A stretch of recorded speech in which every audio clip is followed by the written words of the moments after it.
I'm afraid that coding will be rendered obsolete. Fucking website like that. Yeah. The only downside about AI is, like, I was thinking with the finer details, because instead of just going into it yourself and like editing that finer detail, you have to type it into AI and then it changes the whole thing. It resets the whole thing, and you're just like, okay, hey, and then having to repeat yourself and correct the AI, it's frustrating. But it'll get better. Oh, easy for So- sure. So eventually, sure. yeah. I want to be the person telling AI what to do, though, not AI telling me what to do. Because that shit's going to be crazy. It's a tool, man. It's a tool. Absolutely. Perfect. We sound good. Yeah, I was getting, like, I was real life about to crash out yesterday over the AI or over that little thing, just because it was frustrating. I kept on having to tell AI, break this down for me. It's not working. That. Dude, no, that's it's one of not those things to showing me do. that. I'm just like, I know when I was doing it too, I was like, bro, what the heck? It's cool though. Verse of the day, Genesis chapter 1, verse 1. In the beginning, God created the heavens and the earth. Verse of the day. But it is cool though, because I was looking over the code at least, and I could somewhat understand it. Like, it was source, and then the link to where you want it to go, and then the size of it, which is like the width, the height, all that. I did the whole thing. I think I did JavaScript coding.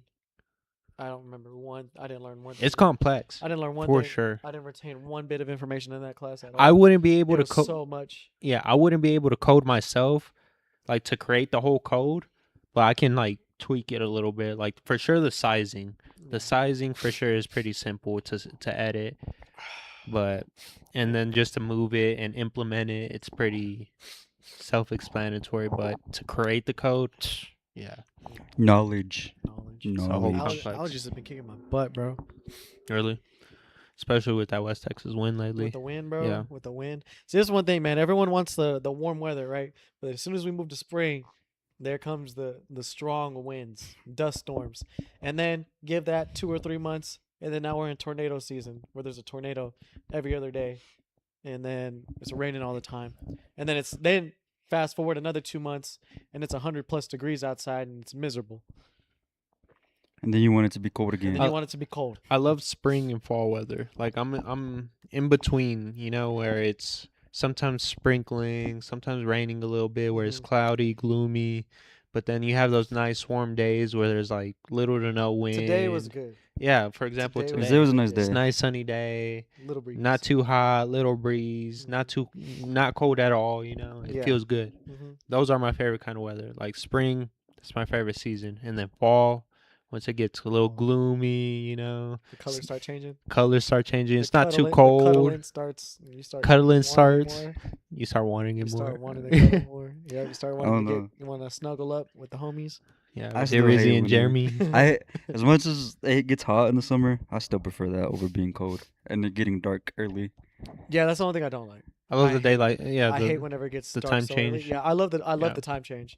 I much prefer that because, man, we would be starting. Let's say even when we started I'd be driving over here, and it'd be already pitch black. Driving over here, or just going to the gym, right? It'd be already pitch black at 7:30 or something like that, 8 o'clock. But now the time just barely changed, so it'll take a little bit. But soon enough, here we'll be starting, and there'll still be sunlight out. So that's kind of crazy to think about. But yeah, I enjoy it. I've been feeling good at the gym, bro. Yeah, I've noticed like new veins come out too, because I'm trying to lean bulk. I mentioned this to you guys. I've noticed new veins come out. I think I'm starting to get hairier. I'm like, it's the test, bro. It's the test. Bro, I've been changing how I work out just a little bit. So now I only do 2 working sets, but I lift heavy.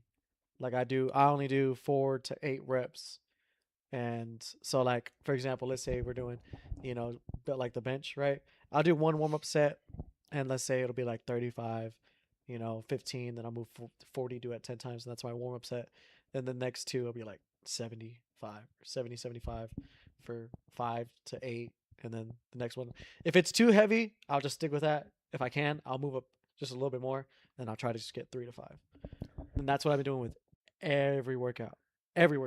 I feel good. I know I look good already, but that lean bulk. I know if I get my weight up to like 165, bro, I know I will look great. Like just Yeah. built right. Like I already look good, but I'm like, What are you at I right can do now? better. I'm getting there. I'm at 151, 152. You gonna try and put 50 more pounds? Yeah. Muscle? And I've hit 160. It's bro, and this is something that a new challenge for me, which I love. When I first bulked up to 160, I did a dirty bulk. It's so easy to get your calories in with fast food, bro. Yeah. It's so easy because you get one one meal's meal like is 2,000.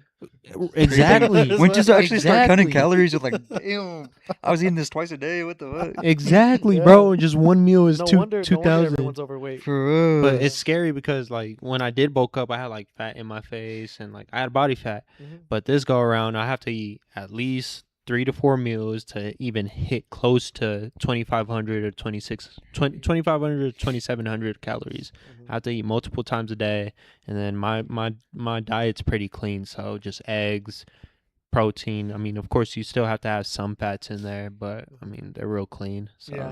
Like it's from a little bit fish, more difficult. It's a from little fish bit and more avocado, difficult though. those Yeah, fats. rice, tortillas. I mean, tortillas. Thank God for being Mexican, right?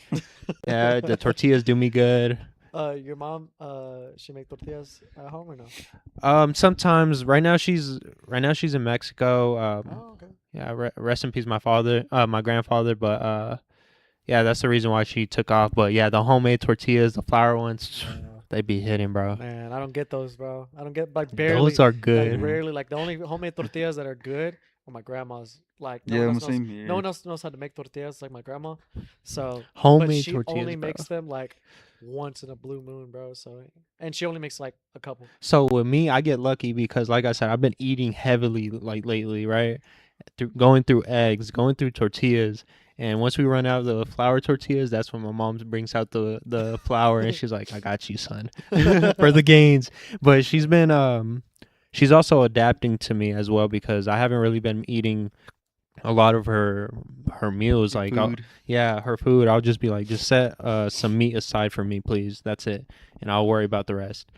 And she's kind of adapting to me to where she's just boiling chicken for me. I'm just like, thanks, mom. Shout Yeah, out, because mom. the parents don't really like understand too much. They're like, oh, Yeah, they're like, I'm just gonna make you food, but they don't realize like, dang, the food they make tastes great, but it's not the best for me. exactly. It's not the best for your goals. Yeah. Exactly. It's a sacrifice, but it sucks because who doesn't love home cook? And then when my Exactly. mom like buys like sweets, she buys cookies sometimes, or she buys a bag of chips. I'm like, Mom, why'd you get that? Because the temptation is there, but I've been I pretty think, locked. So. I've been able to have more foods that are like different variety, but they're healthy still, like clean ingredients. Yeah. So that's been the number one focus. But I've been able to have a little bit more foods in my arsenal. So, and that helps out a lot. Like just having a little bit of variety. Mine's The base is still just honestly, it's just chicken. mine's been the same, honestly. Just Well, the thing is, I was eating the same thing every day, twice a day, and bro, it's just like, oh, I guess repetitive. Mine- It's like when Rich Piana is like, I'm gonna be honest with you, tastes like shit. no, I get that. Mine's been eggs in the morning every morning with a little bit of shredded cheese. And then like my main meal is white rice, 1 cup of white rice with whatever protein, whether it's steak, chicken, salmon, and 1 whole avocado. And then the only thing to make it like tasteful is throwing in some hot sauce, whether it's Valentina, Cholula, like some sort of hot sauce, and that makes it so much better. You know what? I was actually talking to I was at the gym and I was in the sauna and I was talking to one of the older men that was in there and he was just talking about, man, like I wish I would have started whenever I was your age. He's like because he said that he I think he said it was his brother-in-law or something that he had they were telling him to clean up his diet. And then next thing you know, he's having health problems. He goes to the doctor. They tell him that he has to. And then so now he tries because the doctor's telling him, but it was already too late and then he passed away. And so he was like, man, I wish I would have started whenever I was your age instead of waiting for whenever my health started deteriorating, then for me to change it. So it's like, he was like, I applaud you for, taking the initiative now so that you're getting a head start. And then he was like, going to the doctors, getting your checkups, doing all that stuff. Like it's good to be on top of that whenever you're young. That way, you're doing it because you're choosing to, not because the doctor tells you you have to. Yeah. Right. And let's just say that you do have a quote unquote bad meal, for example, pizza, chips, or any sort of sweet, right? It just makes it so much better when you do have it. It's like, The cheat meal, like yeah, it's like that's what so that much means. better. It's so much savior. And like, I remember the other week, my client brought me a whole box of donuts, bro. And I looked at those, I was like, goodness, I want one. So I would literally just sniff it, and it smelled so good. I was like, I want it. But I went around just handing them out, and then at the end of the day, I was like, damn it, I gotta throw it away, and just got rid of it, bro. Which they mean good by it, but yeah. Good intentions, I think yeah. I think you're right about that. And I think I forgot who it was. I think it was C-Bum. I think it was him that he was talking. He was like, man, like I used to be that person that would be like, no, I won't even enjoy a birthday cake or nothing like that. But he's like, now it's like, you know what? Life's short. I don't want to be that one guy that's just like, nah, I won't. So he's like, every once in a while at a birthday party, he's like, you know, I'll have a slice of cake because, you know, you're locked in 90, 95, 99% of the time. So every once in a while you can enjoy it, like you said, like that cheap meal. Mhm. And it does taste so much better. But at the same time, I've noticed this last time that I went to go eat at Roadhouse. I forget whose birthday it was. It was someone's birthday. And we went to Roadhouse. I think it was Tommy's. And man, the food tasted so salty. Like ridiculously salty. And I was like, has it always been like this? Like at the restaurants? Because mind you, before this, it had been like 3 months of straight chicken, eggs, and veggies. And of course, I season it, and I don't want like to use too much salt and stuff like that. But I'm like, dang, is food really that salty everywhere else? Because now it's like, bro, even if I try to eat like, let's say Cane's or something like that, like I get one, and I'm like, bro, this is way too salty. I don't know. It's like Taste buds. my taste buds have adapted to Yeah. not having too much sodium in whatever I'm eating. Got rid of the processed stuff. They're like, hey, this is what it's like to be normal. But I do feel like once that diet gets locked in right, I feel good, you know? Yeah. I just feel good. I look good. I know I look good, you know? And I think once you do have those meals, let's just say you eat like crap one whole night or whatever, just a big crappy meal, you feel it. You feel it. Feel it bad the next Yeah. day. Like it'll hit me like a truck, bro, and I'm like, and then my stomach Sluggish. is all upset. You can like, see how it affects you negatively. Yeah. And so, yeah, that's good though. I'm glad. I'm excited for what I think we got to get a grill. We got to get a I grill. have mine. Oh yeah, you have your grill. Yeah. So I gotta fix it a little bit. Yeah, you gotta know? fix it a little bit. It's functional. It's functional. But It doesn't look pretty, and but then have a I don't know, once a week or something like that where we grill out. just grill out for the whole week, you know, and just portion it. Yeah. What's it called? Meal prep. Yep. I hate meal prepping. I don't meal prep. I just go. I just do. I cook once for the whole day. That's what I do. Like when I cook one time, I cook my meal for that what I'm about to eat, and then for the night. I cook twice, which is my breakfast and then my last meal of the day. That's all I do. And then I usually, like, my lunch is usually either it's usually been Subway or Chipotle, and then like at the end of the night, right before I go to sleep, I run to the gas station, have a banana, grab a protein shake, and that's it. Call it a night. Get those final calories to get me to my surplus, and done. That's good. Well, shoot. Bro, it's like especially Jeremy. It's been like 2 weeks since we last seen you. Bro, So- it's been forever. It's been It forever. feels like bro. it, I'm not right? gonna lie, I've been thinking about you. I missed you. Yeah. Dude, it's like I don't know.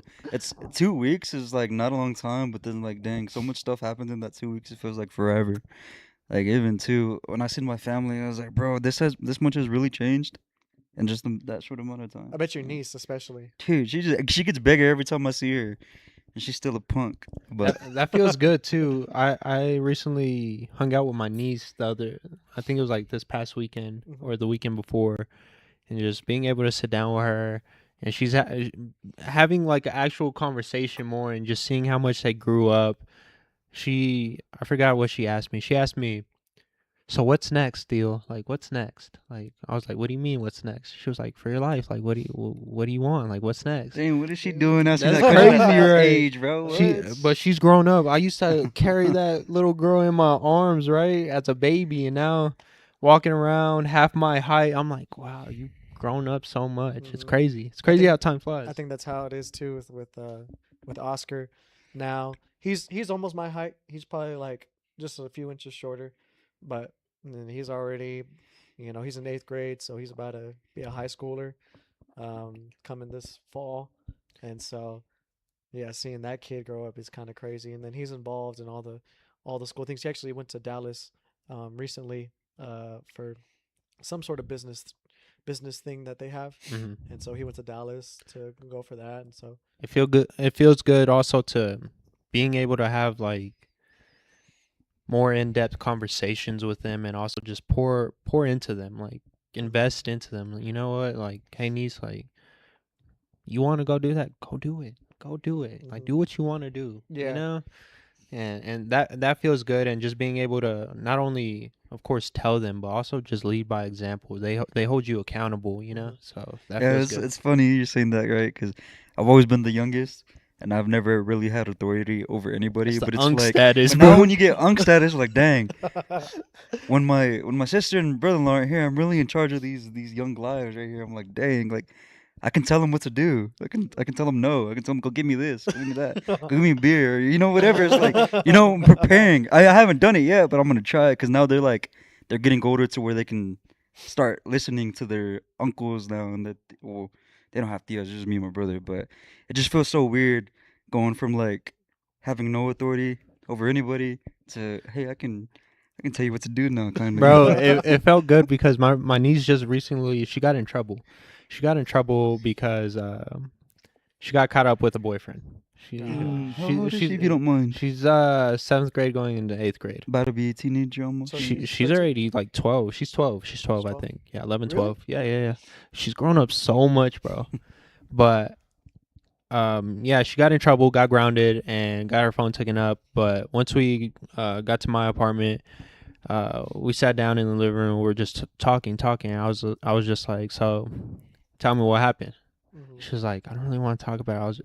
I was just like, no, I want you to tell me. Tell me what happened. She was like, just ask my dad. I was like, no, I want to hear it from you. Tell me what happened, like what went on. And then eventually she explained. And I'm not one to like bash you. I understand, like, and then as well as you have to respect the parents. Yeah. You got to respect them and what they want, right? Um, but I also understand it because we were once at that age. Like, come Yeah. on, we were in 7th grade, 8th grade. I know I had a few girlfriends at that time, so I was just like, I get it. She's getting to that age where it's crazy to see them grow up because she's getting to that age where she is gonna start dating. And then it kind of sucks for the younger generation, but they, in a way, may be growing up faster than we did. Just because of social I media, think technology. bullying's even worse. Yeah, Because bullying's Probably even bad. worse. they're more ruthless, Yeah. and it's not even so much so as they'll hit you, but they'll take it to social media and they'll Yeah. just dog you. The Like, mental now you're not thing, only yeah. getting bullied at school, but when you get home on the weekends during vacation, if you're one of those kids that's getting bullied, you're getting bullied 24/7 Yeah. pretty much. And I believe with like those things, we can't hide the world from them. They're in it. They're in it. They're living through it. And I believe that all we can do is just guide them correctly. Just guide them to do the right thing, and not only by explaining to them and helping them understand it, but also by showing them by example. Yeah. So And I think it's funny because it's kind of like you said, like they're at that age, and it seems like um, it's like the whole world, right? Like any little thing that happens at school, it's like the biggest deal that's ever happened in their life, right? And so, one thing that I've kind of been trying to impart really on little Oscar, I've been trying to impart on him is like, you know what, like your kid enjoy these days, but at the same time, like it's not that deep, and don't take that as like, oh, nothing matters, but take that as, hey man, like you don't got to worry about like a girl dating, being a whatever, being a boyfriend, whatever. Like that doesn't have to be your whole life. You got plenty of things outside of that. And then even like that, like for with football or with track or with whatever you're doing, right? With school, yeah, be focused, do your best. But at the end of the day, it's not so serious that you have to let it be the whole world, the weight of the world on you. Like you're a kid and enjoy life, make mistakes, be free spirited, and just see what lessons you can learn. But don't take things so seriously. Like, don't be that kid that's so caught up and it's the end of the world whenever a girl breaks up with you or something like that. Like it's not that big of a deal. Just and I think also like trying to use that as a way like to be confident. Like it's okay if you make a mistake. It's okay if you go try out for the basketball team and you don't make it. Like it's cool if you don't make the track team, or it's cool, like if you don't do good on one paper, one assignment, what's all right, not the end of the world to do your best on the next one. So like trying to trying to impart that like it's not the end of the world. Yeah, I can relate to that, especially with this this past I don't want to say it's a mistake, but the reason she got in trouble, right? And I just made it very clear, like, I understand you, I get you, but at the end of the day, you gotta respect your parents. You gotta understand that they're just looking out for you, and overall just guiding them. And I just told her straight up, now you know. Now you know. Like, now you know. You learned your lesson. Just move on. You And gotta go. funny enough, I'm gonna have that conversation with with Oscar because he got in trouble. Yep. This like just a few days ago, he got in trouble, and it might have been yesterday actually. He got in trouble, and we're planning to take a small trip for spring break, and my dad was already like, "Well, if you don't make it right, you're not gonna go," because he had a trouble with the teacher for horse playing or something like that. Maybe he went a little overboard or whatever, and he took it real hard, and my parents were telling him like, well, it doesn't matter, you need to go apologize to your teacher, because she was like threatening to kick him out of whatever program he was in or whatever. And he was all like, well, I don't want to, I shouldn't have to, or she's just being over dramatic, whatever. And then he slept on it, woke up the next day, and he was like, all right, you're right, I was overreacting, I'll make it right. And then sure enough, he went to school and he made it right with that teacher. He apologized. And I love to hear that. And we should, when they do things like that, that's where you reward them. Like you applaud that. You applaud that correction, that correct behavior. And you just got to think about it, because I like to put myself in their shoes. I'm like, okay, we were dumb. Even till this day, we still make mistakes, Yeah. but you have to adapt. You got to own it. You got to correct it, Mm-hmm. and you have to move on. Yeah. And just so move on. It's not that. That's part of like what I'm saying. It's not that deep, man. Like I even carry that today. It's not that big of a deal. If you take an L, it's like, oh, it's not the end of the world. It's not gonna determine my future. well, yeah, because it's kind of like how you're saying. It's you can't treat life everything like so seriously with the weight of the world. It's like you want to do things intentionally. You want to be focused and determined, but at the same time, the outcome isn't necessarily like indicative of your worth, your effort, or anything like that. Sometimes you try and it just doesn't work out. That's fine. Quit like short memory, move on, and From just the keep trying. baseball, Yeah, just keep trying, keep trying, keep trying. I feel like people need to think like that more. It's just like when one little thing happens, they think their life's over Yeah, and it's the end of the world and they'll never recover. I was like, man, I've been there once. It's just like, oh, just sweat it off. It'll be okay. yeah, it'll all be okay. I like to think of it as just let go and let God.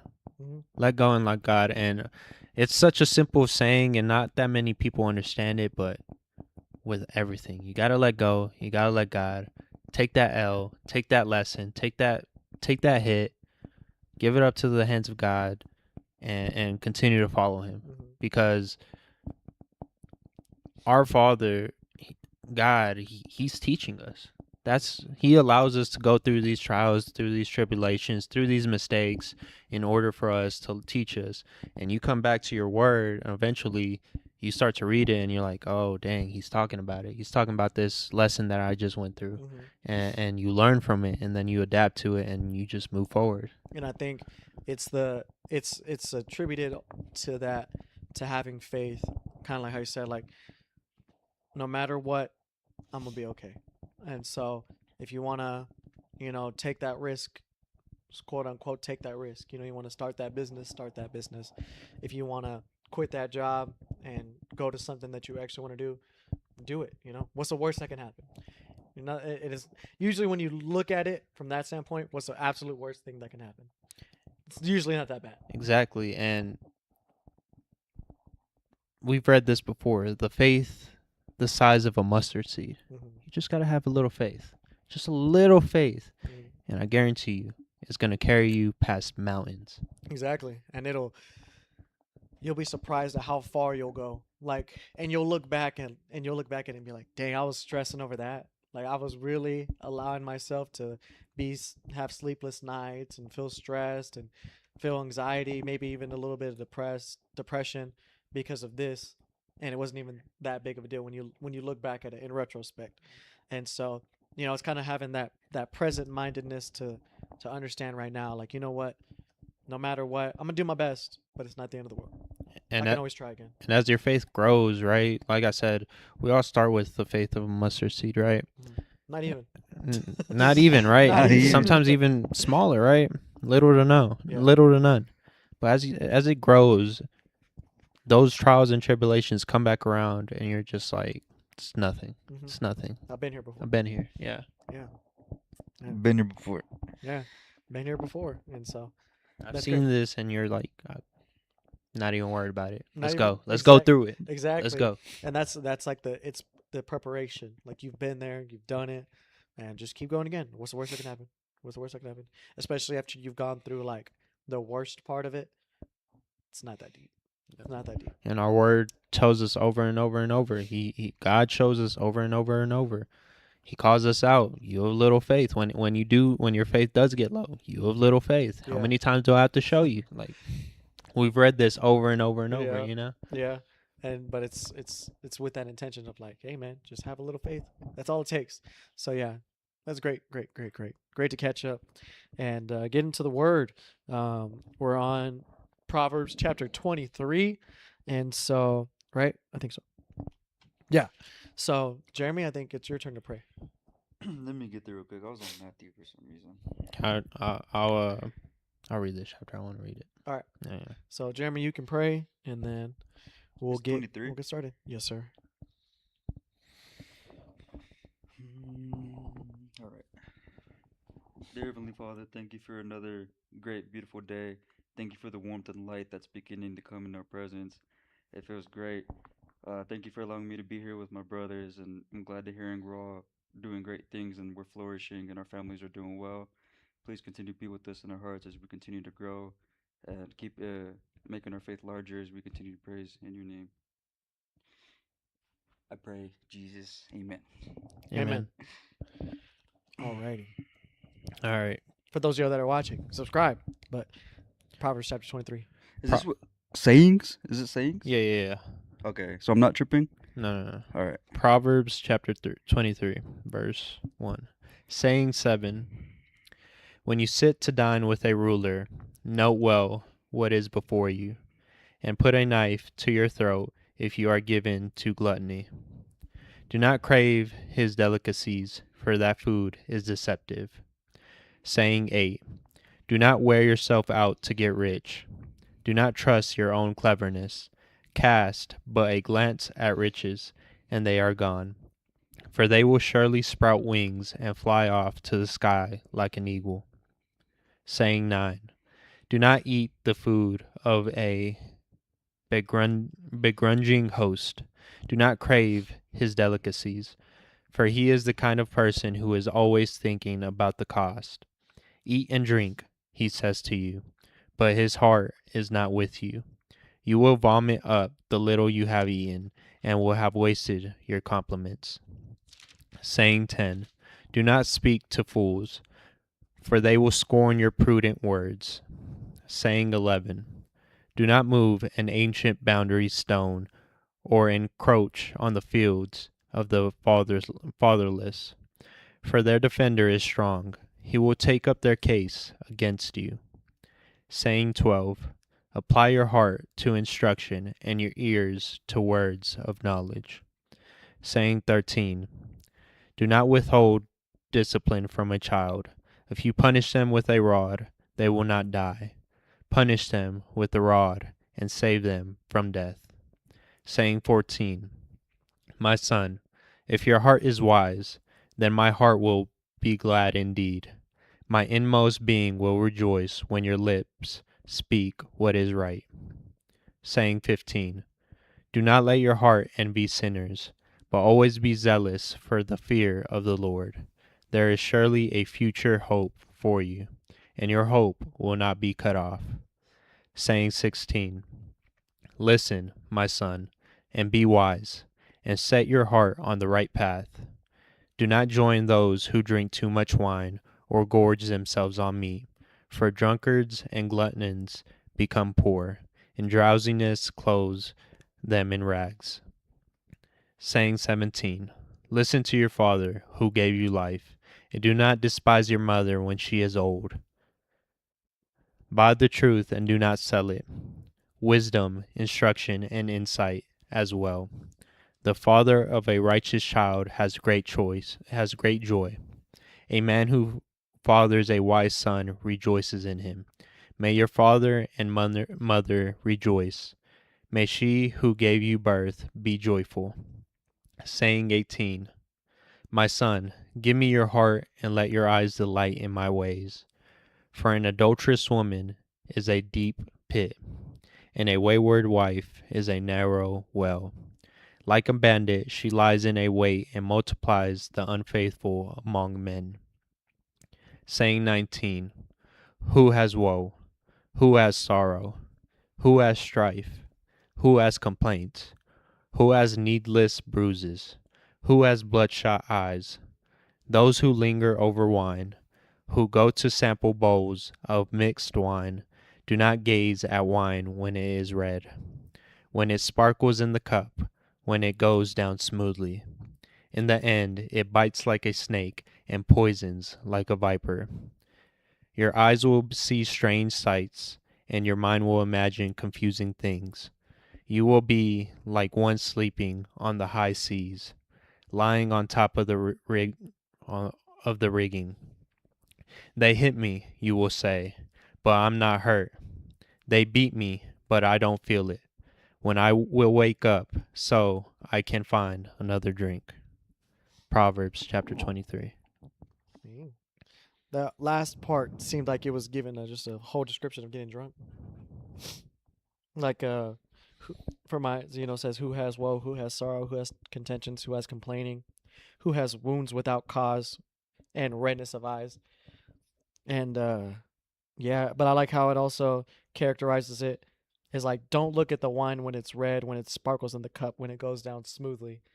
Like pretty much just warning against alcohol. Like it looks good, it tastes good, feels good, but at the last it bites like the serpent and stings like a viper. And tells you you'll see strange things, your mind will utter perverse things. It'll make you feel comfortable. And then yeah, all these things could happen. I don't know. It seems to warn a lot about getting drunk in this passage. I really like saying 17, where it kind of starts off like, listen to your father who gave you life, and do not despise your mother when she is old. The reason why that kind of hit just because of something that I recently went through with family, of course, but I think of it as like, who are we not to take care of our father and mother when they are at that age where they can't do no more, you know? And I like the fact that it also says once like the child is growing up, becoming wise and bringing honor, it brings such a father joy. And in a way, how I understand this is when the child wins, the parents win. And I think that's just a beautiful thing overall. Yeah, in verse 25 it says, "Let your father and your mother be glad, and let her rejoice who gave birth to you." I think that's it's a good goal to strive for, to make your parents proud that they gave you life, you know. And I I mean I can relate. I know that I'll be the one to take care of my parents one day, and I look forward to that day. Like I'm not looking at it as like it's gonna be a burden or let me put them in an old folks home or something like that. Like I want to take care of my parents, and I want to be able to say, you know what, mom, dad, don't worry about working. Like I got you. And being able to take care of them, that's what's going to bring me peace, and that's going to bring me like honor in the future. Like I'll be able to find great pride in being able to take care of my parents whenever they do get to that age. And so, and I do think it's just a cycle, you know. They raise you, they take care of you whenever you're at your most vulnerable, and you could say it's part of their duty, but I think it's also part of your duty whenever they're vulnerable. They can't take care of themselves. It's just a cycle, you know. And I think it's also great to have them around whenever you have your children, and then they can also impart the wisdom that they've learned, and they'll pass it on to them, and so they'll get not just wisdom from you and your spouse, but also from your parents, and maybe even what you know, like like if they're able, like multi generational living, you know, where they'll be able to get a different perspective from the older generation that lived a completely different lives than we did, and especially them. I can't even imagine what life's going to be like whenever my kids grow up, right?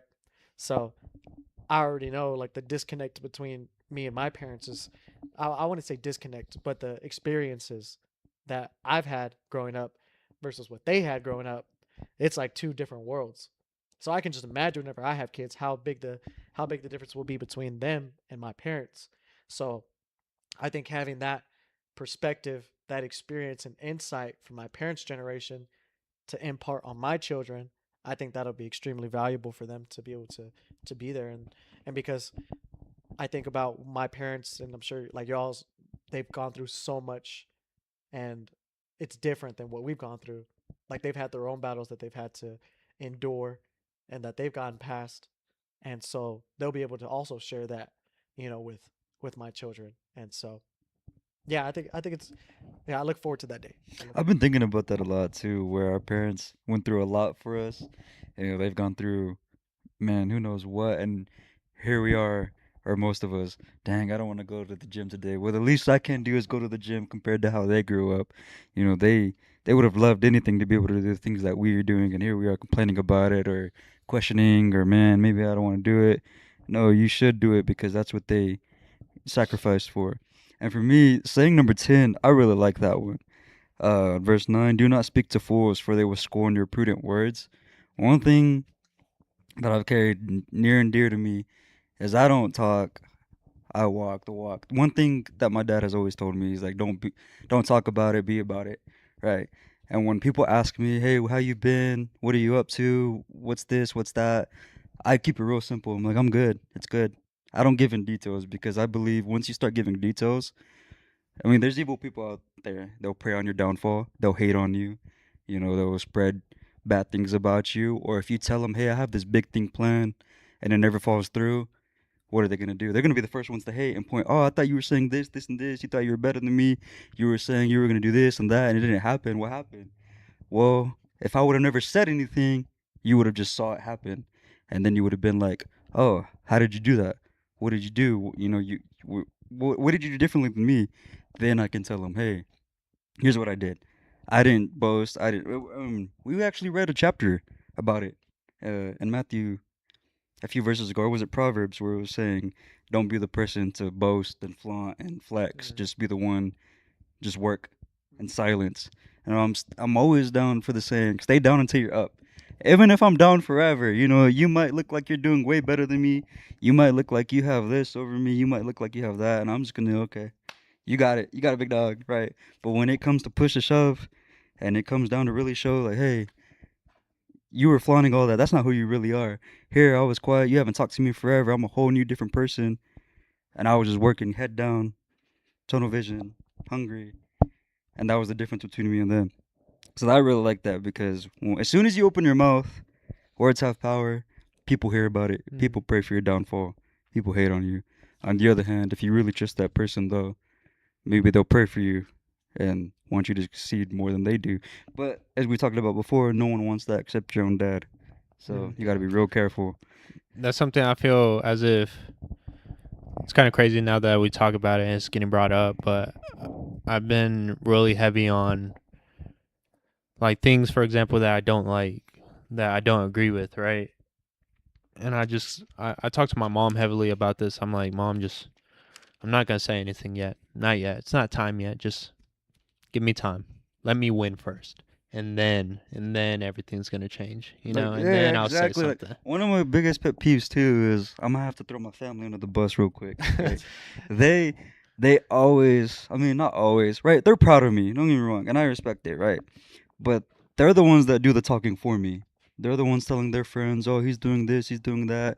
My brother's doing this, my sister's doing that." You know, my family starts talking about it, and they start telling their friends, and so it gets around. And I'm like, man, I'm not the one saying anything about it, but people are still finding out, and that kind of is annoying because it's like, hey, let it happen. Like you said, let me win first, and then you can talk about it and be proud of it. But we don't need to risk that negative energy coming in and people bringing it down for. As soon as things go wrong, you might take a few steps back, and it might take you longer than usual, but people are still gonna think, you know, that was nothing. We knew who he was from the beginning. He was just I, I putting on a I show. like that because, and this is where I can relate to you. Just let them talk, bro. Like let them, because I feel as if when they do talk about you, and you're not even, you don't mention them, you don't speak to them, like you don't have a direct connection, like you didn't tell them this, right? But they still go and talk about you in this. I like to think about it as that's showing me that I'm doing something right. That's showing me that I'm doing something right when I have people that I have no sort of connection to, and this doesn't just go for family, like in general for people that do speak about you. When you're just doing you, focused on you, and trying to do the right thing, right, grinding, right, with your head down, and people continue to talk about you. I just, for me, that goes to show me, hey, I am doing something right, and whether you like me or dislike me, you still watch me, you still talk about me. That makes you a fan. Like Tupac said, "All eyes on me."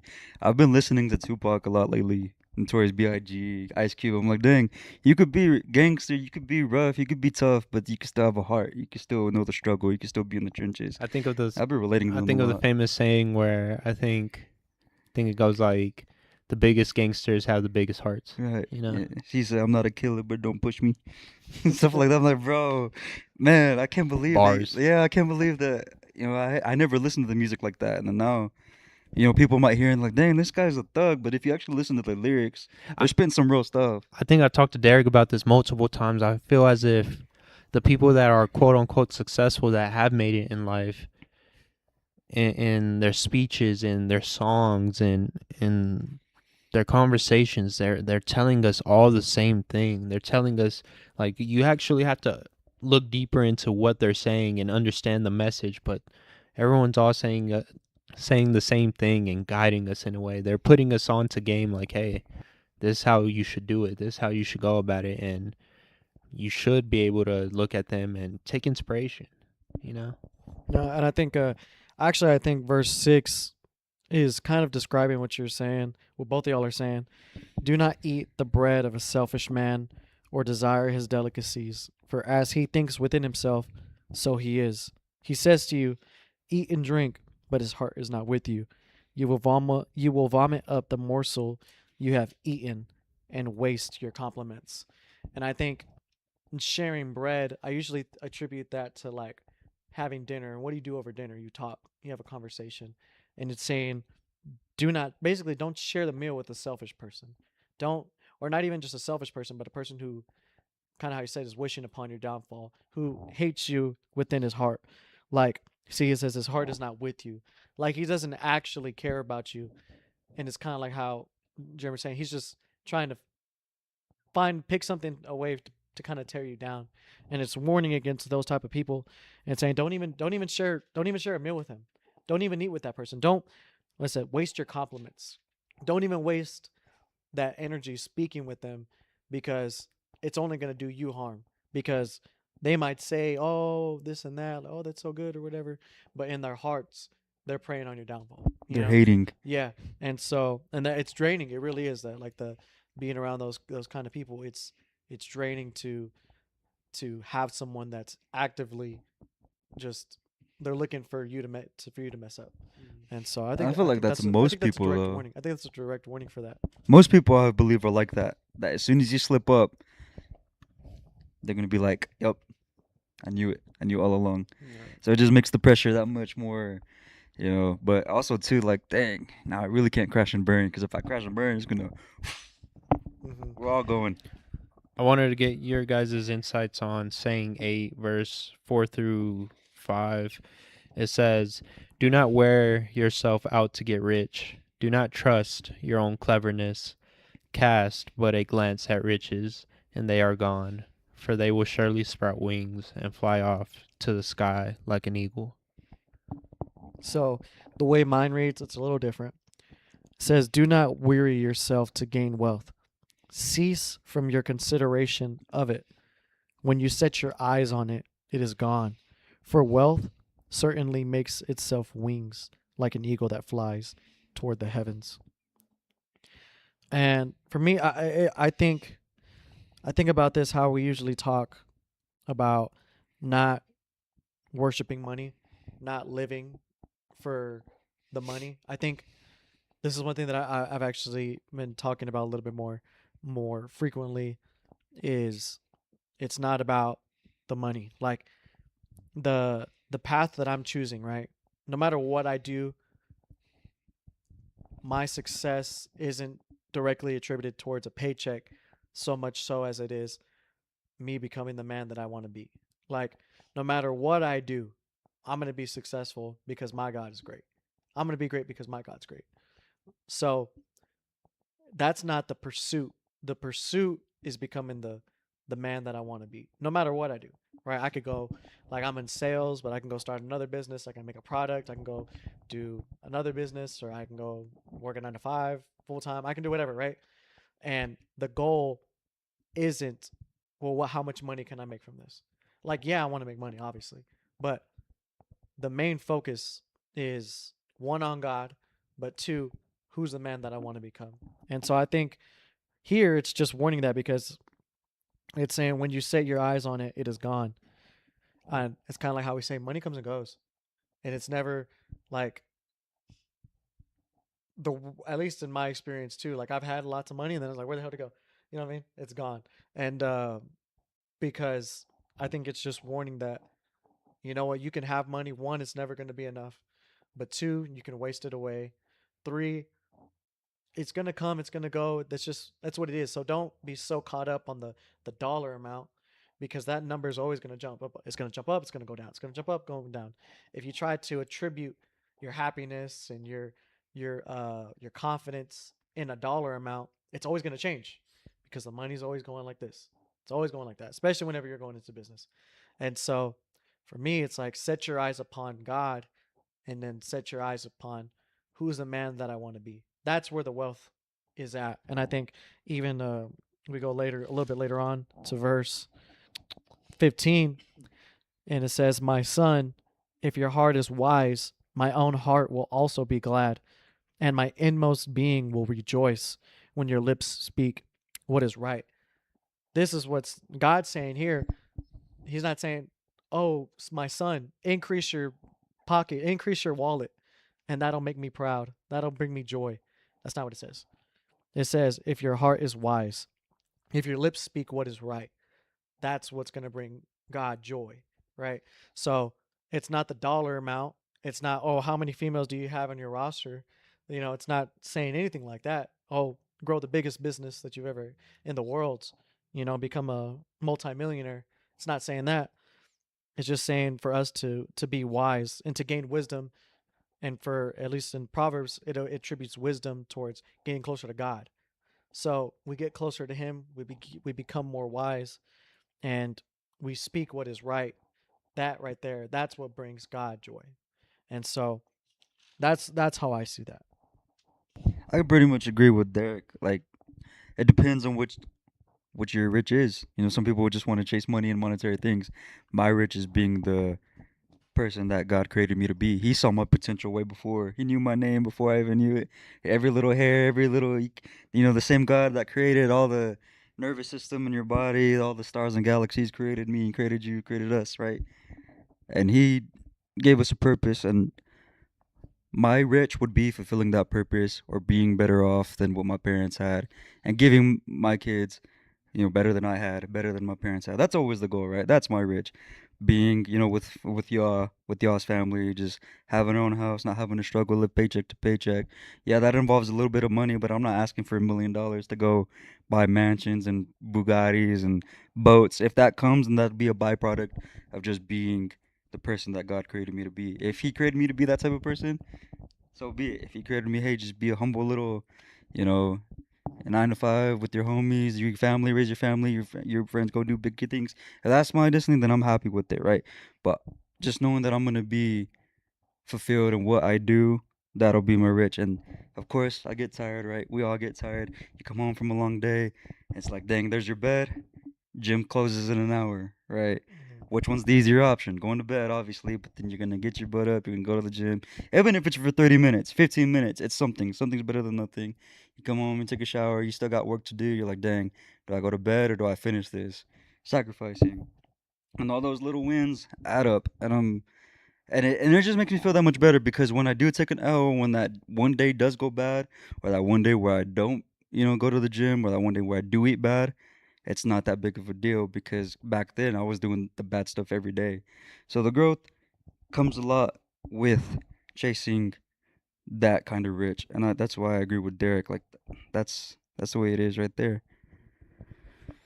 I think when I read over this, it makes me think of the saying by Floyd Money Mayweather. He says, "Money don't make me, I make money." Now I think of when I was a little bit younger and I wasn't even, I don't know what I was saying at the time. I wasn't even really like conscious of what I was saying. But when I first took over Detail 806, I said, I'm not coming for the money. I'm coming to build the man in order to build that future that I want. And overall, exactly how you were saying, don't make it about the money. Don't make it about the money. Build the skills, build the man, and in consequence, money just comes. And I think that's been the story ever since then. I have grown up, I have learned these skills in serving others, serving people, providing them a service, and in consequence, the money just came. And I like what Jeremy said as well. Whatever's destined to me, whatever God wants for me, I'm all for it, because I believe that if I don't get my riches here, I will get it in the kingdom of heaven, and that's really what I'm looking for. And overall, by doing the right things and being a good person and choosing to do the right thing, regardless of you going through hurt or going through a trial or just lowering yourself, whatever, if that's the right choice, you're gonna reap what you sow. And I guarantee you that, like I said, if you don't get your riches here, you'll eventually get your riches in the kingdom of heaven. So that's what I believe, and that's what I think when it comes to this verse. And I think we hit it spot on where we shouldn't set our eyes on, just money, money, money, because it's never going to be enough. Yeah. No, you're right. And so I like it's the verse 26. He says, "Give me your heart, my son, and let your eyes delight in my ways." And so that's how I see it. Like, my joy will come from doing what God wants me to do. Like, I find peace, and then I'm able to rest at night knowing that I'm living in the purpose that God gave me, and I can walk down that path with my head held high. No matter what the circumstance might be, at least I'm walking down the path that He made for me, and He's taking care of me. Bills are paid. Bills are paid. I'm not hungry. I have Roof over clothes. your I have a head. roof over my head. I got my family. I have my health. You know what I mean? I have people that in my life that love me and We're care already about me. rich. But we're already rich. We're already rich.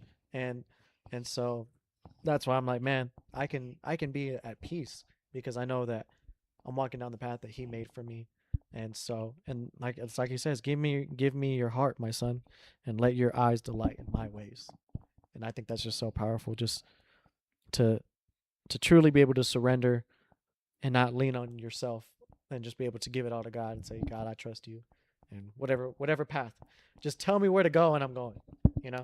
There's a peace that comes with that. And He'll never let you go hungry. I think I Mhm. don't know if it was in Proverbs or in Matthew, but we read over this where Mhm.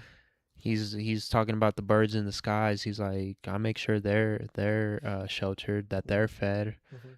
Do you think that I'm gonna let you go hungry? Yeah. Do you think that I'm gonna let you go? That I'm gonna let you starve? Mhm. No. He's like, I take care of them, and I'm Yeah. guaranteed to take Yeah, care of it's you. like it's like I take care of the birds in the skies and I flower the grass fields. He's like, how much more will your father take care of you? Mhm. You know, and that's in Matthew, and I think that's you hit it right on the head. Like we're not gonna go hungry. You know what I mean? We're not gonna be homeless, and so I think I love that verse. This is a good one. I'm ready to go to Matthew if y'all are. Yeah, I'm ready. Which one? Which one are we on? We are on 17 or 18. We are on 17. Okay. Yeah, 17. I also have like this question that I'm gonna ask you at the end that I kind of saw. I didn't know how to answer it, so I'm gonna see if y'all know how. Okay. But we can save that at the end. All right. You want to read 17? Yeah, the whole thing. This one seems a little long. Let me see. Yeah, you can read the whole thing. It's not as long as I thought. Okay. The Transfiguration, Matthew 17, verse 1. After 6 days, Jesus took with him Peter, James, and John, the brother of James, and led them up a high mountain by themselves. There he was transfigured before them. His face shone like the sun, and his clothes became as white as the light. Just then there appeared before them Moses and Elijah, talking with Jesus. Peter said to Jesus, Lord, is it good for us to be here? If you wish, I will put up 3 shelters, one for you, one for Moses, and one for Elijah. While he was speaking, a bright cloud covered them, and a voice from the cloud said, This is my son, whom I love. With him I am well pleased. Listen to him. When the disciples heard this, they fell face down to the ground, terrified. But Jesus came and touched them. Get up, he said. Don't be afraid.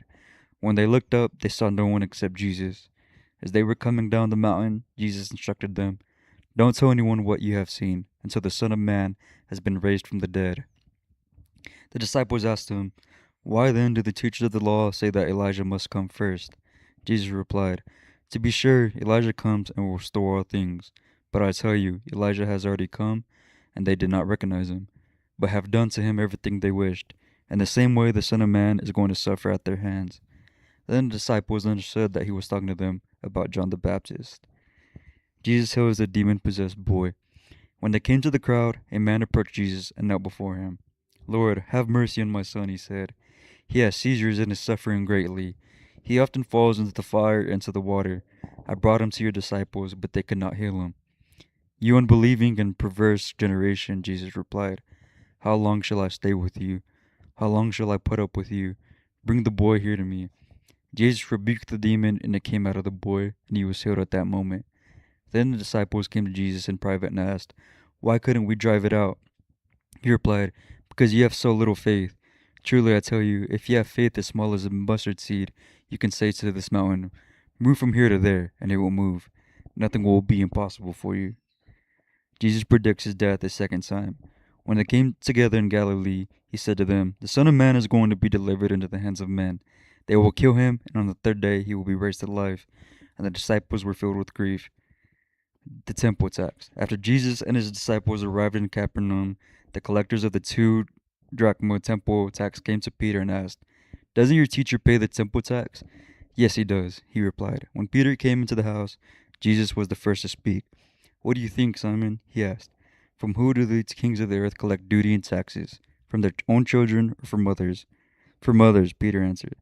Then the children are exempt, Jesus said to him. But so that we may not cause offense, go to the lake and throw out your line. Take the first fish you catch, open its mouth, and you will find a 4 drachma coin. Take it and give it to them for my tax and yours. Matthew chapter 17. All right, this one has a lot in it. Um, one, it's saying that they went to the top of the mountain and Jesus became like the sun, and his garments is white as light. And then the prophets Moses and Elijah appeared to them. And I don't know, I think this is kind of crazy to think about, but after that the disciples heard God's voice. We said, This is my beloved son with whom I am well pleased. Listen to him. And they fell face down to the ground and they were terrified. And what does Jesus say? Get up and do not be afraid.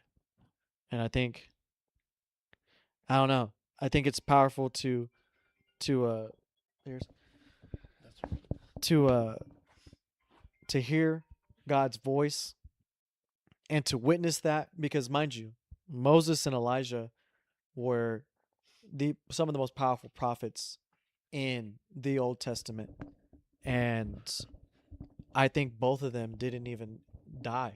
They just went to heaven with God. Like they didn't. You said who? Moses and Elijah. They didn't die.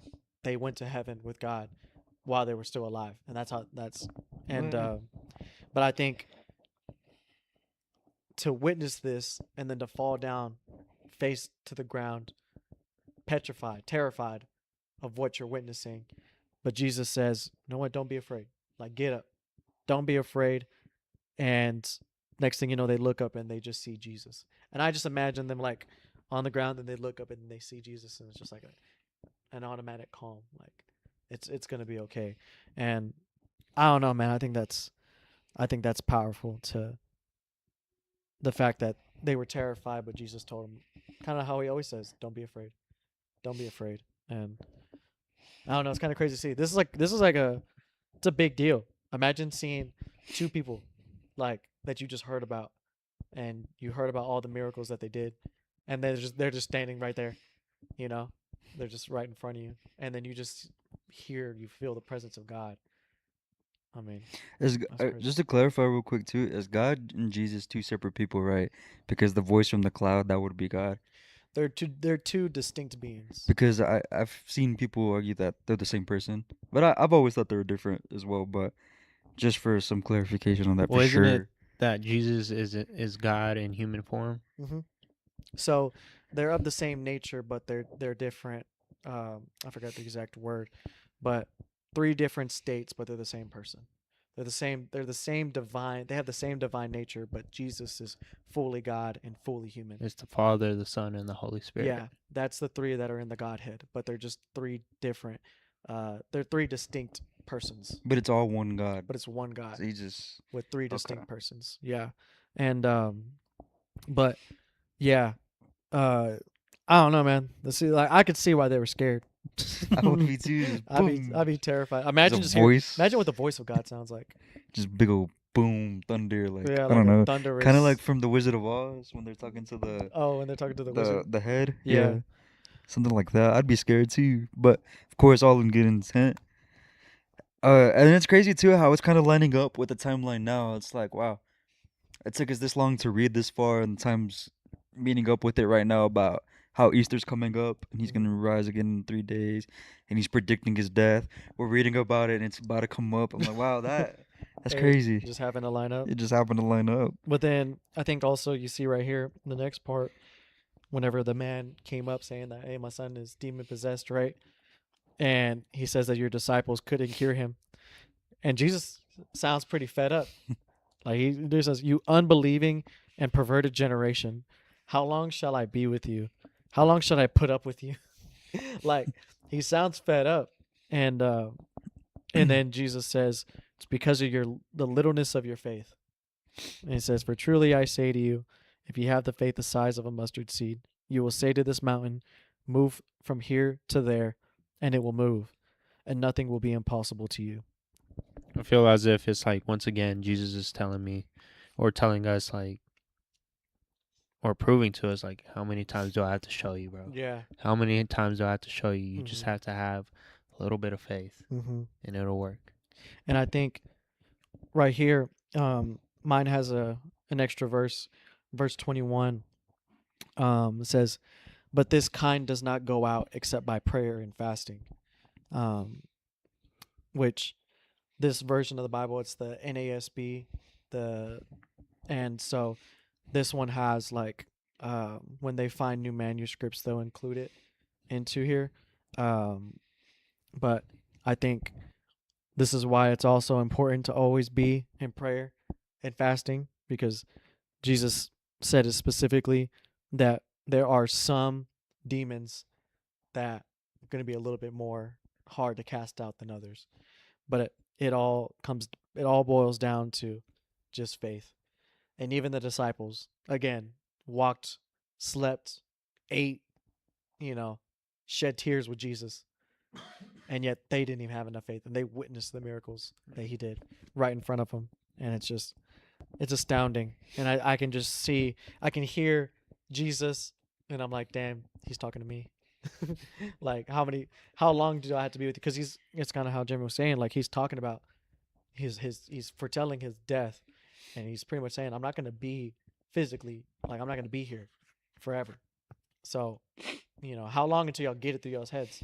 And I think it's a little bit of tough love, which I think is necessary a lot of the times, honestly. And so, yeah. I think a lot more people need to realize that too.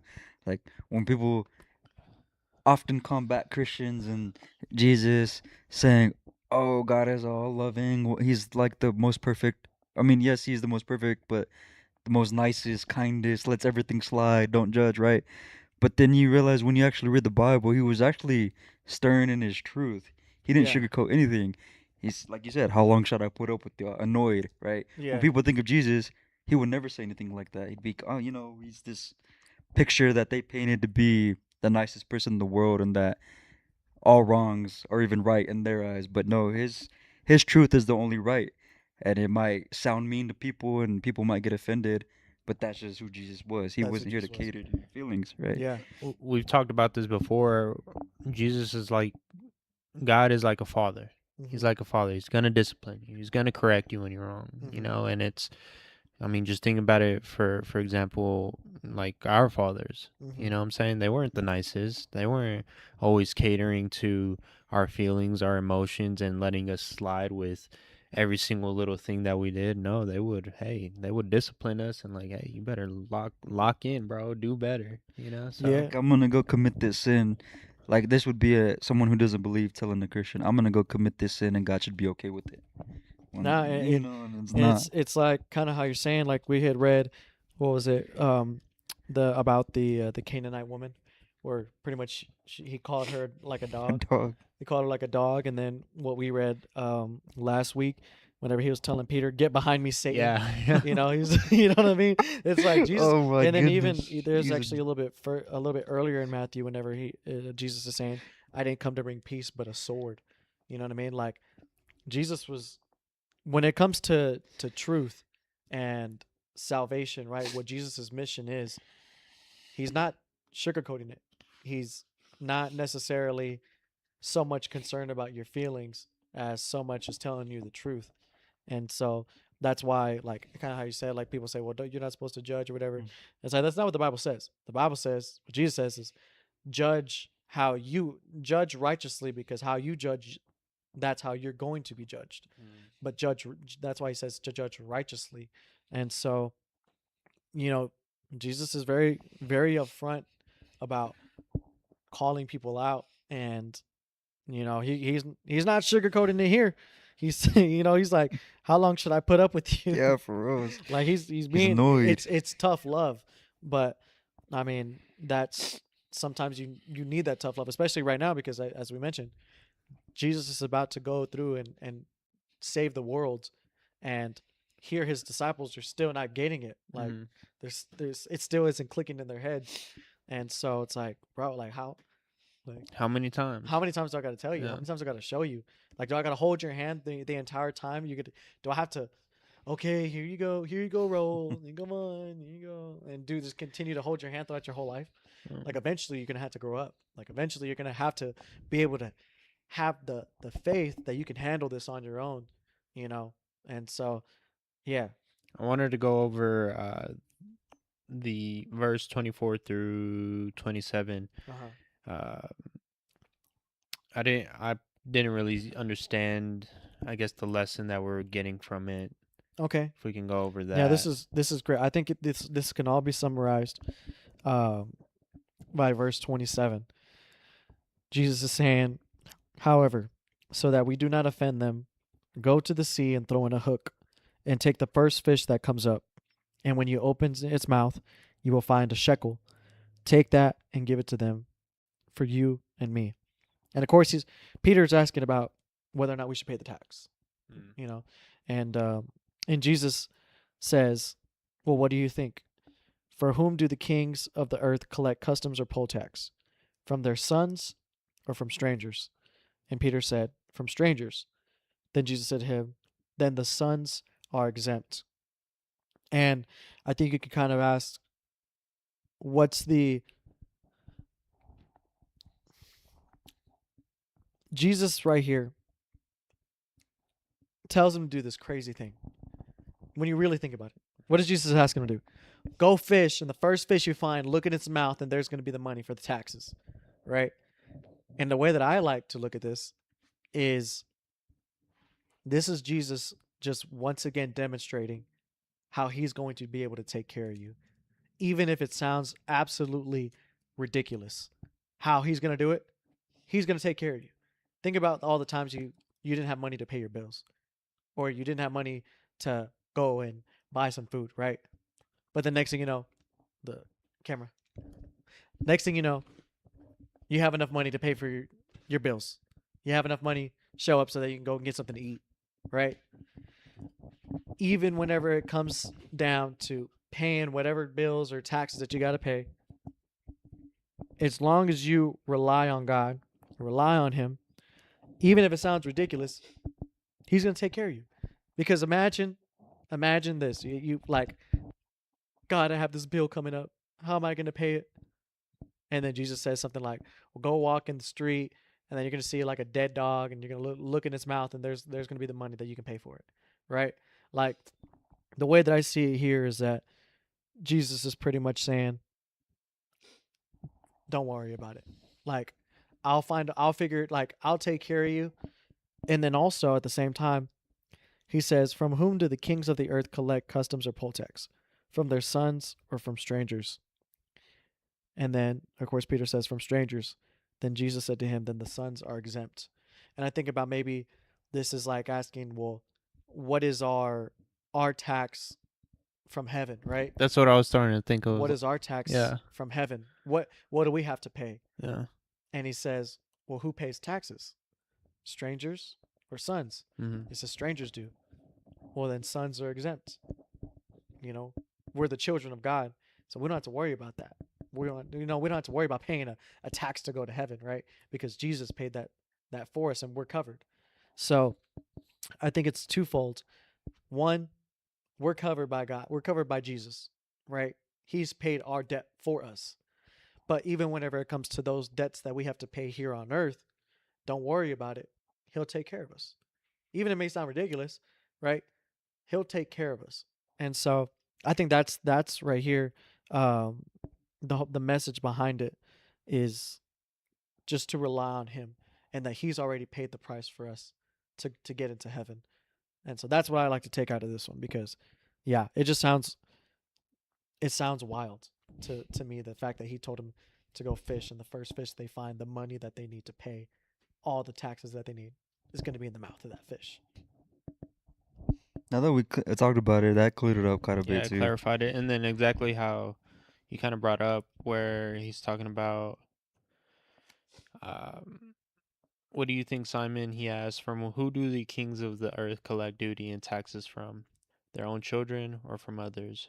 Peter answered, from others. Then the children are exempt. And I started thinking about, I was just like, God, like how you hit it right on the button. Like, does God collect taxes from his children or from others?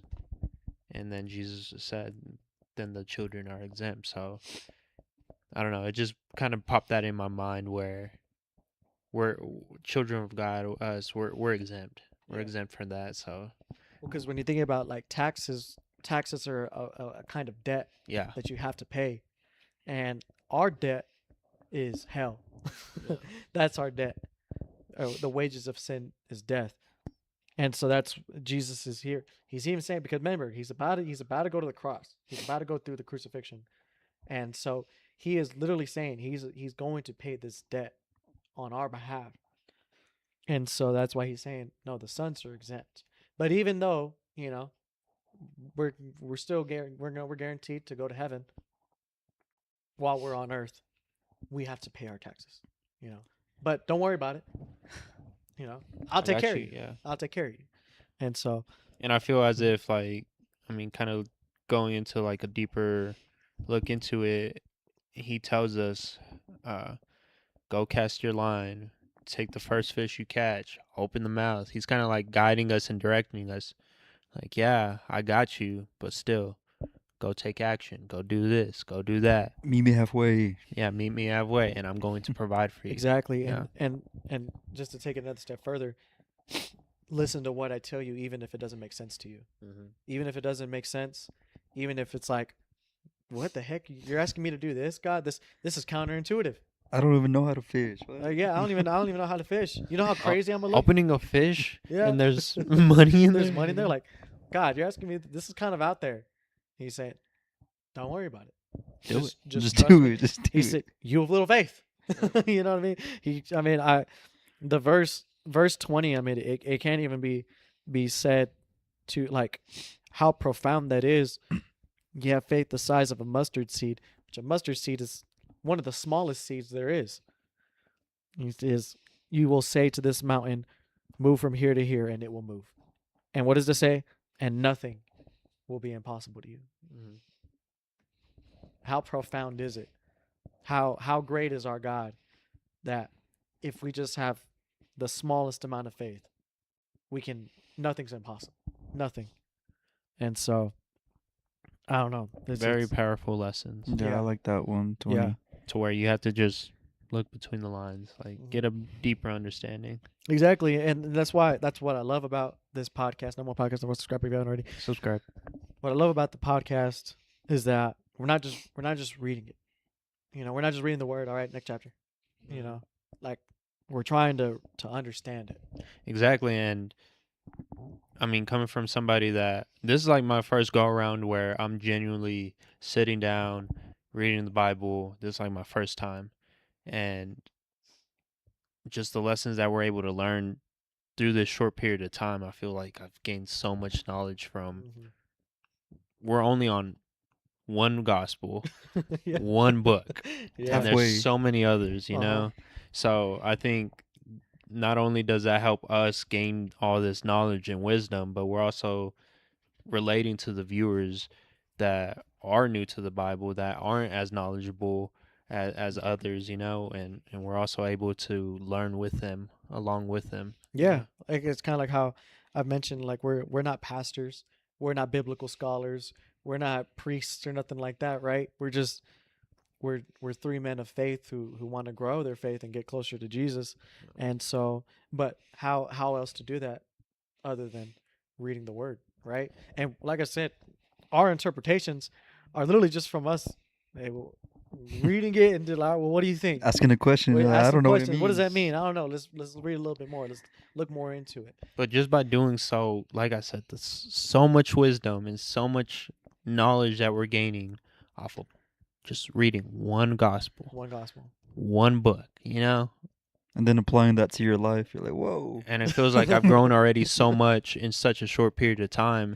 And like how we mentioned before, just imagine once we read the next gospel, and then the next one, and then the next book, and the next book. Like, exactly, and we're just growing. And I think too that's why Jesus is so intentional about why he spoke in parables, is because he didn't want people to just gloss over.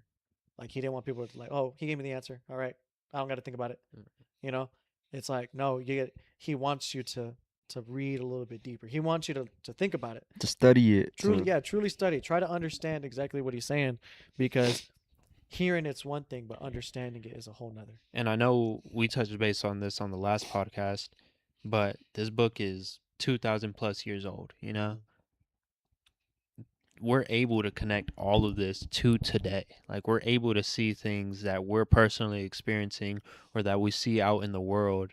We're able to see it and like, okay, hey, this is what God is warning us about. Hey, this is teaching. God is teaching us how to go through these certain trials, tribulations, and it's just so much knowledge within one little section of the Bible, you know. And there's so much more to go. Calling us out 2,000 years later is crazy. That's crazy. But real quick, okay, I want to ask this question real quick, because when I'm doing my micro learning scrolling, right, there's always these people who, you know, I mean, I really don't know how I feel about it, but some people are against it. Like, read the room. There's always those comments where Jesus loves you. Jesus loves you, right? And it's a completely irrelevant to the topic that the comment section is about, right? Well, the guy got a reply from, I guess, an atheist or someone who doesn't believe, right? And I usually like to read the conversations between an atheist and someone who believes just to see if I would ever cross that path, how would I answer it?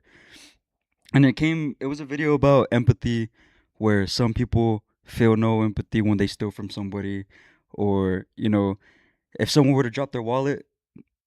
So most people would say, "Hey, you dropped your wallet." Other people would pick up the wallet and put it in their pocket, right? Not all of us have empathy. So they were saying something about suffering. Here, for some context, right? Suffering would be increasing exponentially throughout the world, or does God just not care about those people? The Christian said, "True peace is only found in God. Not everyone has trust in God. Therefore, there's no peace. God cares about all, and Jesus loves you all." And then the guy, using logic or whatever, said, "So using your statement, all it takes is one person to strip all people of peace. If God were all powerful, then this obviously shouldn't be the case. So with your statement, God is either all powerful and willfully neglects his creation and is evil in nature, or there is no God." So pretty much the Christian was saying, not everybody believes in God, not everybody has trust in God, therefore there's no peace and evil still run rampant, right? So the guy saying, using that argument, if he's all powerful, then why does it take one person not believing to strip peace from everybody? So he said either God is all powerful and willfully neglects his creation, us, and is evil in nature, or there is no God. And I was like, how would I answer that? And I couldn't. And I screenshotted it, and I'm like, hey, maybe I can ask God. Maybe you see what y'all Can I see think. it? Yeah, I screenshotted it off YouTube. Well, But I run into those comments a lot, like, Jesus loves you, and it's like, like people get annoyed, like, hey, I'm watching a funny video. Why are you saying Jesus loves me? And it's just like, okay, he's just being a good steward, right? And then you got, of course, religion is like one of the least things you talk about among politics online because everybody loses their mind. hmm But there's still some people that still try to, okay, I don't care, I can get all the fire, right? And so I was reading it, and I'm like, man, can I say something to help him? But I couldn't. hmm And I was like, well, what if that was a real life scenario? How would I talk to that person who doesn't believe? so pretty much, what's the question? How would I answer Why his does evil question? exist? No, so, okay, if it takes one person not to believe in God because there's no peace, right? If everybody believed in God, there would be peace, right? All it takes is one person not to believe, so therefore there is no peace. If God was all powerful, that shouldn't be the case, right? So he's either all powerful and neglects his children, or there is no God.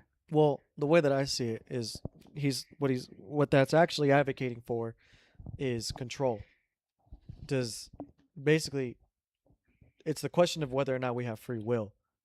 If we have free will, then that enables people to make their own choices, whether or not they want to follow God or not. But if he's saying, well, if God is all powerful, then why doesn't everyone just follow God? Right. That's what Then he's that saying. would mean that we don't have free will. That means that God would force everyone to follow him instead of choosing to follow him, instead of choosing to love him. It's because we have free peace that there a free will that there is suffering, that there is evil.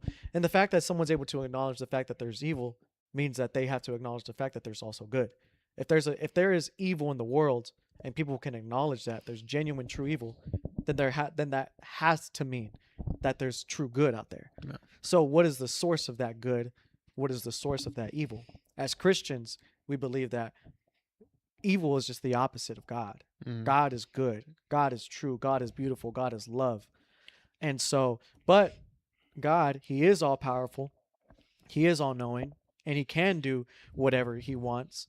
So if he wanted to strip us of our free will and force us to be robots that follow him and love him, then he could do that. But God, being the loving God that he is, he gave us all free will. He gave us all the ability to choose. And because he gave us the ability to choose, people have chose to rebel against God. Even the angel, even Lucifer, he rebelled against God. That's what I was thinking. I mean, I honestly think you hit it right on the button with free will, because it's like you have a choice, you know, whether you choose to be like not with God, then you're not going to be peaceful. You're going to be, for example, evil. You're going to be a bad person. You're going to be destructive. But on the opposite hand, a person that does choose to use his free will to follow God, he will have peace. So that's why I was kind of like questioning, okay, well, you're making it seem so, I guess, binary to where it's either one thing, all of it's one thing or the other, but we have free will, you know? We have free will to choose to whether to follow God and have that peace or choose the opposite, which is destructive and not be in peace. And I mean, we see it all, you know? So Yeah, and like I said, if you get rid of the ability to choose good or evil, and you make it to where it's only one choice, then we don't have free will. yeah. Then we don't have that choice. That means God's just forcing us to choose Him or to not. Right? It's like you can't have it both ways. Right? If you're acknowledging that there's evil, if there's a universal evil, then there's a universal good. And if people have free will to choose whatever they want, well then that points towards what's the source of it all, and it's God, right? So if you want to get rid of all evil, you're getting rid of everybody, because everyone's evil. Everyone's sin. Everyone has fallen short of the goodness of God. So there would be no humans, to get if you were to get rid of evil. And so yeah, it's not as simple as, oh well, God's all powerful, then why can't He just make us everyone good? Because He gives us free will. Yeah. That's how I see that, and that's like a very, I don't know, maybe a closed-minded statement by saying like, oh, it's all this or all that. No, it's we have free will. Yeah, and just because He's all powerful doesn't mean that he would be going against what He created as far as giving us free will if He were to strip us of our ability to make choices. Right? Right. It's that ability, and that's also what faith is. Mm-hmm. It's choosing in spite of knowing that there's evil out there, in spite of knowing that there's pain, there's suffering, all of that. It's choosing to still, you know what, God, I trust in you. No, God, I'm gonna love people. It's choosing that. That's what shows faith, and that's what God rewards. That also makes me think of when people like to bring up the topic, well, if God's all good, all peaceful, then why does He allow wars, famine, all this negative things? And I'm like, well, we have free will, you know, and there's genuine people that choose to do the wrong thing, that do choose to murder, that do choose to create these wars, that do choose to go against what God teaches us to do, you know? So I don't know. I always feel like that's the hardest question to overturn an atheist It's who's just free will. close-minded. Like, It's free will. no, it's like, well, I just like I see those questions all the time, and I'm like, huh? Me wanting to get better and use the word, how would I answer that? And of course, not attacking them or degrading them or getting personal. Be like, how would Jesus answer it? And I couldn't. I was like, well, I could, say this and this, but knowing a closed-minded person like that who's set on like it's either all or nothing, it'd be hard to sway them. But I would try. But the thing is, it's like it's not even that. It's just it's like you.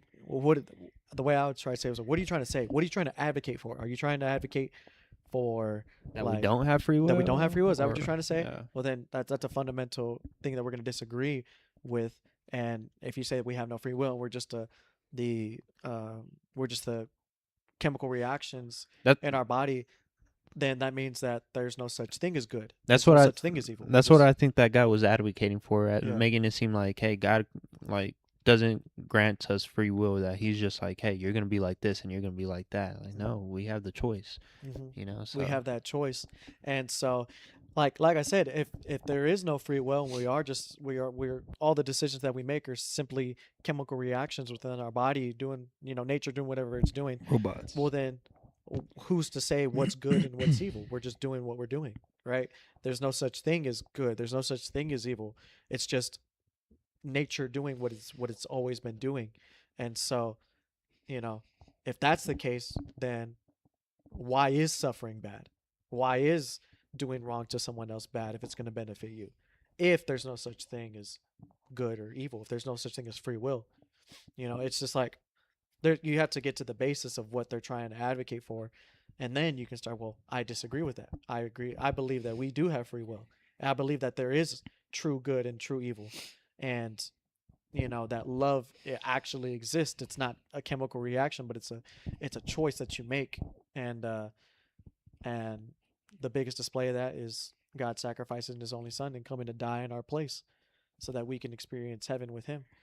That'd be my assumption, though, based off that comment, that they're kind of going off of like a very black and white, basically saying that, hey, Just like scientific type of thing. Like there's no free will. Like we're just Robots. evil. We're just robots, and God tells us, hey, we're do this, do that, like, or not tells us, but controls us, like, do this, do that. But no, like how we've been saying, he granted us free will to where we are able to make that choice, whether there's this good and peaceful island, or there's this other island where it's just destruction, chaos, and you get to choose, like, which one do I want to go towards. And of course, I mean, simple answer for me at least is I want the peace. I may have to swim through hell a little bit to get this peace, but I'd rather go through that than to go through the easy way to the destructive, chaotic, ugly island over here that's just easy to get to. So Yeah, and free I think, will. and like I said, it's all about faith, right? It's faith even whenever you don't know, you don't understand, you can never do one thing that I think those people also confuse is like, well, I'm a good person, I do this and I do that. There's no such thing as a good person, right? Everyone's sinned, everyone's fallen short of the glory of God. Everyone deserves hell. Me, you, everyone that you can think of, we all deserve hell.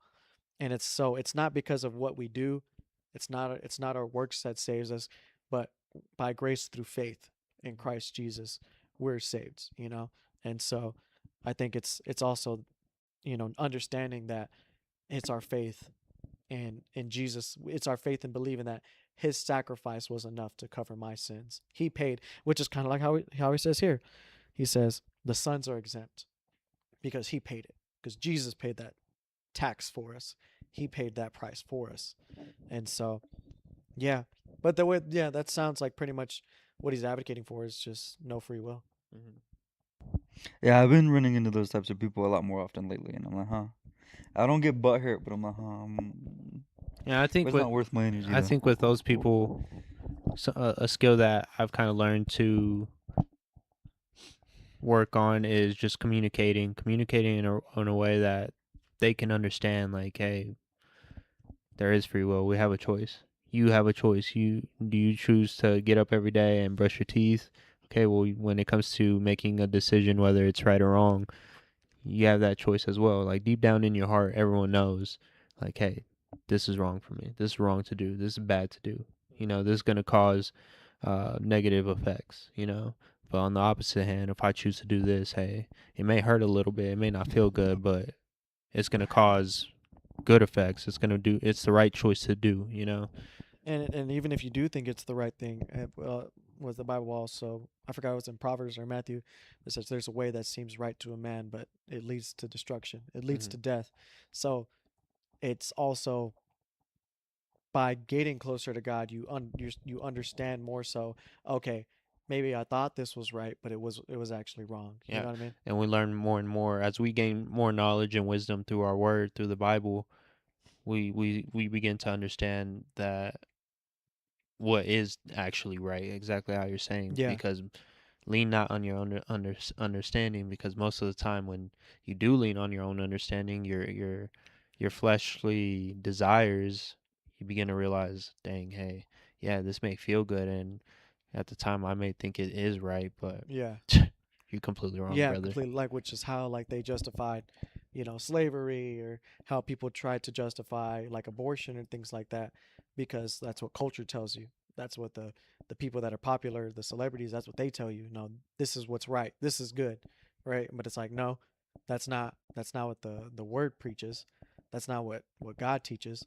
And so it's not right, even though it may seem like, oh shoot, that sounds right. That somewhat makes sense, but no, like there's a way that seems right to a man, but it leads to death, and it's kind of how you're saying, like, lean not on your own understanding. You have to seek first the kingdom, seek first the kingdom, and seek Jesus, and He'll give you the answers. He'll give you the answers. He'll guide your footsteps. Yeah, exactly. Yeah. Cool. Thank you. Nah, I was just like answering questions like that. I'm ready for all the questions. Subscribe. Knowledge. Subscribe to the number one Subscribe podcast to of the world. Yep, subscribe. Confessions. Yep, subscribe. Gain wisdom. Gain knowledge. And it's through Jesus. Exactly. Through Jesus. God bless. Well, that's it for today, folks. Thank you for listening, liking, viewing, commenting, liking, subscribing, all that good stuff. If you haven't already, subscribe. And we will catch you next week on yet another episode. We're approaching 50. This is 48. So 2 more episodes from now will be episode 50 of the number one podcast. 50 weeks. That's crazy. And we're just getting started.